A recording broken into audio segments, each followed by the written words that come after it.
ఢిల్లీలో బీజేపీ గెలుపు దేశ ప్రజల దృష్టిని తన వైపు ఆకర్షించింది. కేజ్రీవాల్ను మట్టి కరిపించిన బీజేపీ వ్యూహాలను అందరూ చర్చించుకుంటున్నారు. అయితే ఇదే సమయంలో యూపీలోనూ అనూహ్య విజయం బీజేపీని వరించింది. దీని గురించిన చర్చ పెద్దగా జరగకపోయినా రాజకీయాల్లో అనేక అసత్య ప్రచారాలకు తెరదించిన విజయం ఇది. అయోధ్యగడ్డపై సమాజ్వాదీ పార్టీని ఓడించి విపక్షాలకు షాక్ ఇచ్చింది బీజేపీ. తాజాగా ఢిల్లీ ఎన్నికలతో పాటు యూపీలోని మిల్కీపూర్ అసెంబ్లీకి కూడా ఉప ఎన్నిక జరిగింది. అయోధ్య రామాలయం ఉన్న ఫైజాబాద్ జిల్లాలోనే మిల్కీపూర్ కూడా ఉంది. ఇక్కడ గతంలో సమాజ్వాదీ పార్టీ నుంచి అవధేష్ ప్రసాద్ ఎమ్మెల్యేగా ఉండేవారు.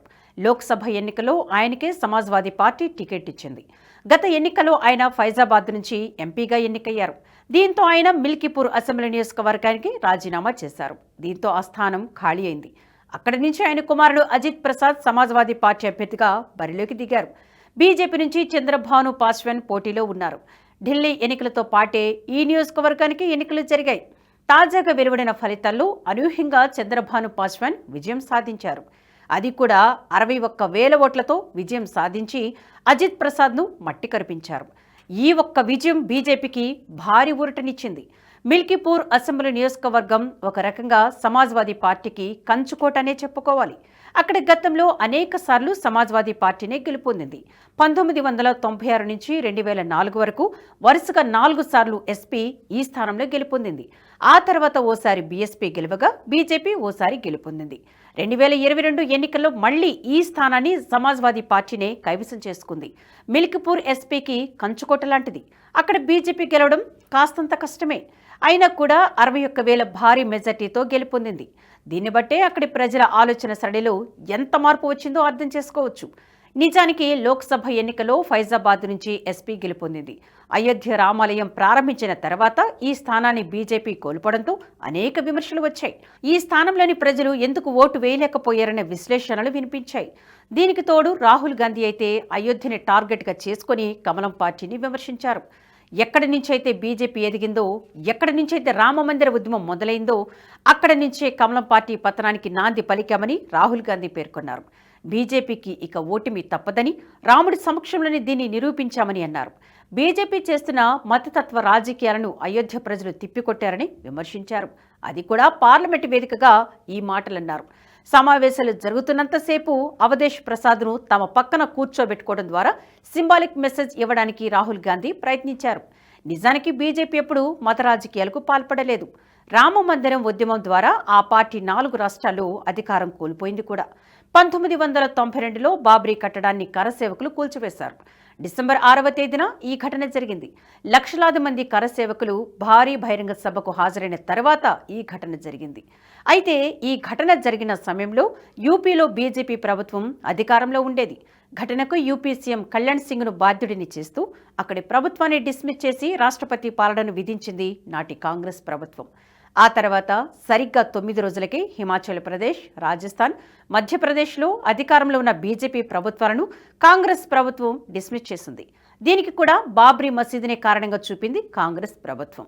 అయోధ్య కోసం చేసిన పోరాటంతో 4 రాష్ట్రాల్లోని ప్రభుత్వాలను కోల్పోయింది ఆ పార్టీ. అంతేకాదు, అయోధ్య అంశం వల్ల ఆ పార్టీపై మతతత్వ ముద్ర బలంగా పడింది. ఇటువంటి పార్టీలు మనకు అవసరం లేదని కొన్నేళ్లు ప్రజలు కూడా భావించారు. అయినా కూడా అయోధ్య అంశాన్ని బీజేపీ వీడలేదు. కారణం, ఈ అంశాన్ని బీజేపీ రాజకీయ కోణంలో కాకుండా సైద్ధాంతిక కోణంలోనే చూసింది. కమలం పార్టీ ఒక సైద్ధాంతిక లక్ష్యాలతో పనిచేసే పార్టీ. సంఘ్ పరివార్ తనకంటూ ఓ సిద్ధాంతాన్ని ఏర్పరచుకుంది. వాటి కోసమే అది పనిచేస్తుంది. ఒకే దేశం ఒకే రాజ్యాంగం అనే అంశం నుంచి ఆర్టికల్ 370, ఉమ్మడి పౌరస్మృతి లాంటి అనేక లక్ష్యాలను ఎంచుకుంది. వాటి అమలు కోసమే పనిచేస్తుంది. పాలనాపరమైన అంశాలతో పాటు సైద్ధాంతిక అంశాలను పూర్తి చేయడానికే బీజేపీ ప్రయత్నిస్తూ ఉంటుంది. అందుకు అధికారం కోల్పోయినా బాధపడదు. బీజేపీ అయోధ్య అంశాన్ని సైద్ధాంతికానే చూసినా ఆ పార్టీపై మత రాజకీయాలు చేస్తుందనే ముద్రను వేయడంలో కాంగ్రెస్ విజయాన్ని సాధించింది. ఆ పార్టీ మత రాజకీయాలకు పెట్టింది పేరని విమర్శించింది. అందుకే అయోధ్య ప్రాంతం ఉన్న ఫైజాబాద్ ఎంపీ స్థానంలో బీజేపీ ఓటమి పాలు కావడంతో ఆ పార్టీని ప్రజలు తిరస్కరించారని కాంగ్రెస్ భావించింది. ఇది బీజేపీ ఓటమికి పునాదని అనుకుంది. కానీ ప్రజలు మాత్రం ఆ భావనలో లేరన్న విషయాన్ని కాంగ్రెస్ గ్రహించలేకపోయింది. గత లోక్సభ ఎన్నికల్లో బీజేపీకి సీట్లు తగ్గిన మాట వాస్తవమే. అయితే అది పూర్తి స్థాయి తిరస్కరణ అని ముందే భావించడం ఎంత మాత్రం సమంజసం కాదు. బీజేపీకి సీట్లు తగ్గడానికి ఆ పార్టీ చేసిన తప్పిదాలే కారణం. పోల్ మేనేజ్మెంట్లో కమలం పార్టీ విఫలమైంది. పార్టీ గెలుపు బాధ్యతలని అగ్రనాయకులపైనే మోపడం, రెండవ శ్రేణి నాయకులంతా రిలాక్స్ అవ్వడం లాంటి తప్పిదాలు జరిగాయి. కొంతమంది ఎంపీ అభ్యర్థులైతే ఎలాగూ గెలుస్తామనే ధీమాతో కనీసం ప్రచారం కూడా చేయలేదని సమాచారం. దీనివల్ల ఎంపీ అభ్యర్థులు ప్రజలకు దూరమయ్యారు.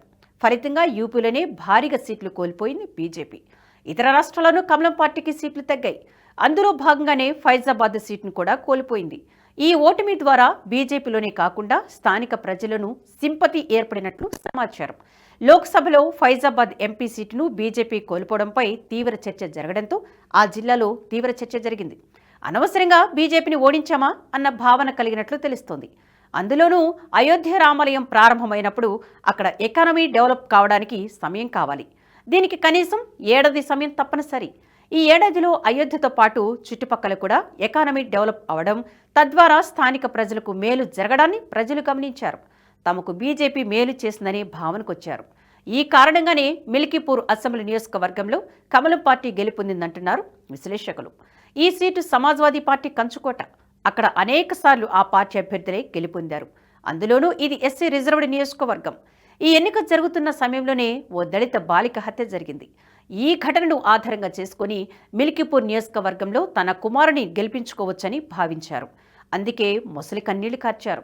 యూపీలో దళితులకు రక్షణ లేదని విమర్శించారు. యోగి ప్రభుత్వం దళితులను కాపాడడంలో విఫలమైందని దుయ్యబట్టారు. తాను రాజీనామా చేస్తారని నాటకమాడారు. కానీ దీన్ని ప్రజలు ఏమాత్రం పట్టించుకోలేదు.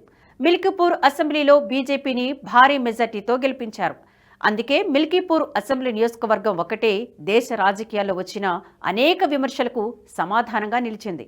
ఈ వీడియో మీకు నచ్చినట్టయితే లైక్ చేయండి, 10 మందికి షేర్ చేయండి. అలాగే కామెంట్ల రూపంలో మీ అభిప్రాయాలను మాతో పంచుకోండి. Nationalist hub group of channels ను సబ్స్క్రైబ్ చేసుకుని తెలుగునాట జాతీయవాద జర్నలిజాన్ని ప్రోత్సహించండి. ఈ వీడియో కింద ఉన్న బెల్ ఐకాన్ పై క్లిక్ చేయడం మర్చిపోవద్దు.